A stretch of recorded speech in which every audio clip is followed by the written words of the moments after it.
Hello there guys, what is going on? Son of Chelsea back here again for my rational perspective on Crystal Palace 2, Chelsea 3. Chelsea will be the death of me. They will. I don't know how we're able to get out of that game with 3 points, a big 3 points. I think in reflection, there are massive concerns once again. I don't think I can just scrape over this performance and think, everything's fine. The result is incredible, and the result could be massive in a couple of hours' time if Arsenal do us a favour once again against Leicester, and potentially if Aston Villa could do us a favour against Man United.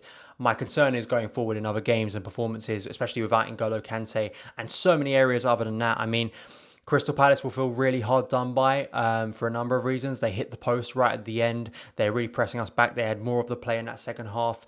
And once again, similar errors. A glass jaw by Chelsea once again. And we were very fortunate to get the 3 points. It's a big result for Chelsea once again in the race for Champions League qualification. And it could turn out to be vital at the end of the season. But still, for me, major concerns, and I think things we have to address, because those things won't just instantly go away. And we've got Sheffield United on Saturday, so it's another big game against a team that can cause us problems, and it feels like any team on their day can cause us problems. Going back to that team lineup, I think I was literally spot on. I picked Billy Gilmour instead of Jorginho. That's who started. I think Gilmour had a much more composed game than he has in previous days. I still feel there are elements of his game, and I'm going to come, of course, to Jorginho, who, of course, came on the pitch later on in the game and had, for me, a major impact, which was brilliant to see. There are still elements of his game where he's going to need to learn, be a young player. And I think for me, it's part of this is the over expectation we put on young players. You see it so often now. It goes, for me, either way. A player like Gilmour has amazing games pre-lockdown, and people claim he's our new central midfielder. He's going to be the new Xavi, and that's going to be it. And he's just going to be like that for the rest of time.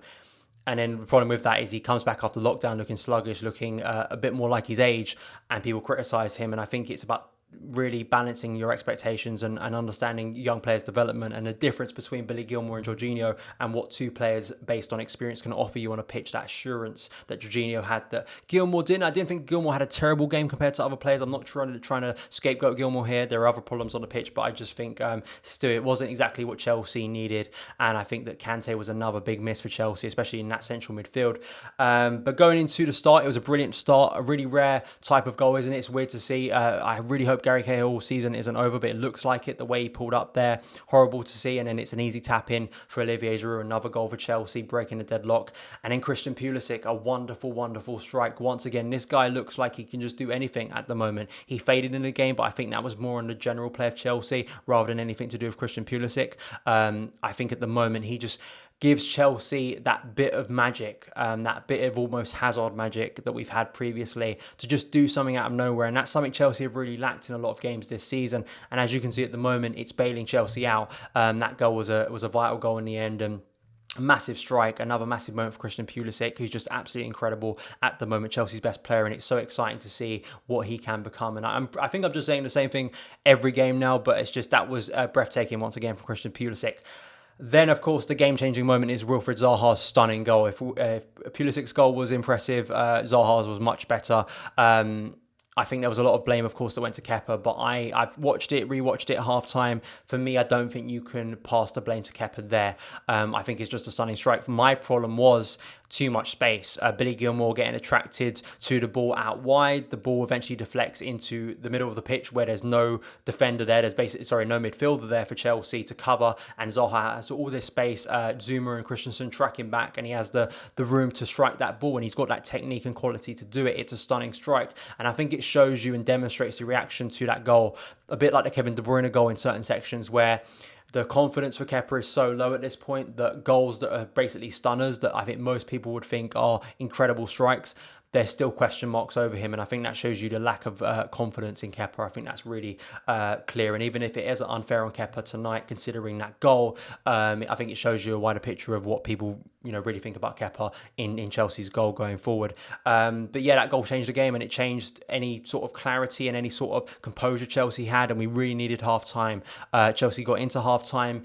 The second half, I thought we looked bright in like the first couple minutes. We were pressing really high, winning the ball back. The problem was we couldn't maintain retain possession. We couldn't assert our dominance, get a foot on the ball and start passing it around and trying to create opportunities again like we did in the second half against Watford. Palace had most of the ball. They didn't create a lot of opportunities whilst they had the ball, but it was very stressful. There were a few set pieces which Chelsea had to defend. And really, up until Tammy and Ruben came on, Chelsea looked like they weren't going to create anything. And we were just going to sit deeper and deeper. And you felt the inevitable was going to be Crystal Palace scoring a goal. Not very fun to watch. That clock was moving so slow as the game dragged on. But then, of course, we do get the third, and this goal should have been the killer goal. It should have been game over at this point. There should have been no concern for the final 15 minutes or however much longer was added on. This should have been it. It should have been 3-1. Chelsea should have killed the game at this point. But, of course, we know because of the current team. I want to give credit to this. I don't want to get so annoyed, of course, what happened after. I want to give credit. Ruben, so amazing to see him driving like that with the ball. It's been so long to see that. A lovely flick through to Loftus-Cheek. And then Loftus-Cheek having the awareness and intelligence to stop, pick his pass perfectly, really set up Tammy Abraham, who I felt when he came on needed to score. This was the perfect moment for him to net and finally end that goal drought. He did. He picked his spot. It was a brilliant composed finish that we've seen from the best of Tammy Abraham this season. And then you're thinking Chelsea just settle for 5 minutes here and we'll be cool. We can maybe chill for the last 10 minutes and we can all relax and get the 3 points and move on to the next game. But no, literally, I think it was about 60 seconds later, Palace have the ball in our net and it's 3-2 and it's game on again. Absolutely ridiculous. I think that I hate pinning out one player, but I think Andreas Christensen just generally in that second half getting bossed around by Benteke, who is in poor form and has been in poor form, has been a player who can't really score goals. And of course, he managed to score against Chelsea this season. I know a lot of people rate Andreas Christensen. He had an amazing performance against Man City, but these are the games for me where he should be judged more because these are the bulk, these are your bread and butter of the games you play in a season. And if he can't handle physical strikers who shouldn't be bossing around Chelsea defenders like Benteke, who isn't a prolific goal scorer, it's different to playing against Sergio Aguero or Mohamed Salah. It's different. Benteke shouldn't be dominating our defenders. I actually think Zuma had a decent game. I think the fortunate thing was his centre-back partner wasn't helping him out. Too easily beaten by Van Aanholt, and then Kepa and Zuma can't really do anything there. Zuma has to commit across the box. It's then a free just goal for Benteke. Game on, and then it becomes very stressful. But I think that what was key for Lampard was bringing on Jorginho for Billy Gilmour. Before we get to that hectic last couple of seconds, Jorginho, the bearded now Jorginho out of lockdown. It was wonderful to see him back on the pitch, and he changed the game for Chelsea, at least until the final few seconds where it got really tense. Finally, Chelsea had a foot on the ball. We started passing it around, being a bit more methodical and patient in our play. We started pressing Crystal Palace back, just being calm, just asserting some sort of control in this game. Just a bit of control that Chelsea desperately needed and did not have for the majority of that second half. Jorginho added his intercepting, his wonderful passing, his dictating of play, the metronome. I think I can just give you evidence there that if you think that Jorginho can't do anything for Chelsea and you think he isn't good enough to play for Chelsea, that's where he's absolutely valuable, and that's why he's ahead of Billy Gilmour in his career, because he can do things like that. Yes, Chelsea have to sacrifice a little bit in the sense that we have to play a little bit more slower if you really want to get the best out of Jorginho, pass out from the back, but that's what Chelsea needed in that game. And Jorginho, as he has in previous occasions for Lampard this season, changed the game for Chelsea. And then you get to that final period where Chelsea are sitting deeper, and of course they hit the post right at the end.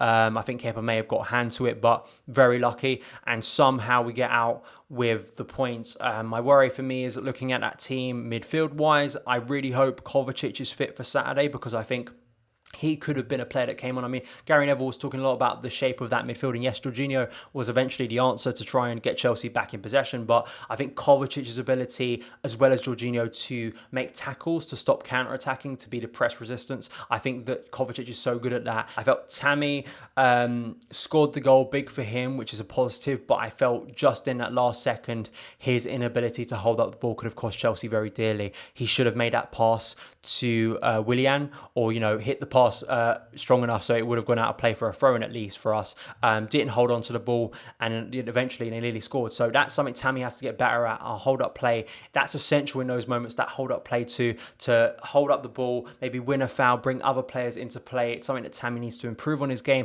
because in moments like that, it can really cost Chelsea. It really can, when his teammates need him to help and bail them out a bit. But we did get out with the win, and those are my thoughts on the game.